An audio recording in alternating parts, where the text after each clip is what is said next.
ਚਾਚੀ ਦਾ ਨਾਮ ਨੂਰ ਹੈ। ਉਂਝ ਉਹਨੂੰ ਸ਼ੈਲਾ ਸ਼ੈਲਾ ਦੇ ਨਾਮ 'ਤੇ ਪੁਕਾਰਿਆ ਜਾਂਦਾ ਹੈ।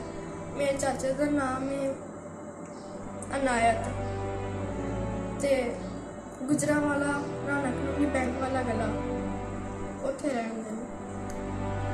ਅਤੇ ਅੱਲਾ ਵਾਸਤੇ ਮੈਂ ਤੁਹਾਡੇ ਅੱਗੇ ਹੱਥ ਜੋੜਨੀ, ਮੇਰੀ ਉੱਥੇ ਜਾਨ ਛੁਡਵਾ ਲਓ।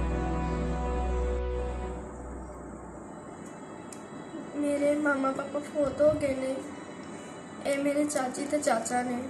ਮੈਨੂੰ ਇਹ ਲੈ ਕੇ ਆਏ ਨੇ ਆਪਣੀ ਬੇਟੀ ਬਣਾਉਣ ਲਈ, ਅਤੇ ਇੱਥੇ ਆ ਕੇ ਮੇਰੇ ਨਾਲ ਇਹ ਗਲਤ ਕੰਮ ਕਰਵਾਉਂਦੇ ਨੇ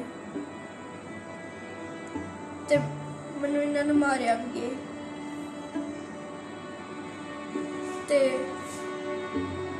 ਮੈਨੂੰ ਲੋਕਾਂ ਦੇ ਨਾਲ ਬਾਹਰ ਭੇਜਦੇ ਨੇ ਰਾਤਾਂ ਨੂੰ ਗਲਤ ਕਰਵਾਉਣ ਲਈ, ਅਤੇ ਮੈਂ ਇਹ ਕਰਨਾ ਨਹੀਂ ਚਾਹੁੰਦੀ ਹੈ। ਅੱਲਾ ਵਾਸਤੇ ਤੇ ਅੱਲਾ ਵਾਸਤੇ ਮੇਰੀ ਜਾਨ ਛੁਡਵਾ ਦਿਓ, ਮੈਂ ਤੁਹਾਡਾ ਅੱਗੇ ਹੱਥ ਜੋੜਨੀ।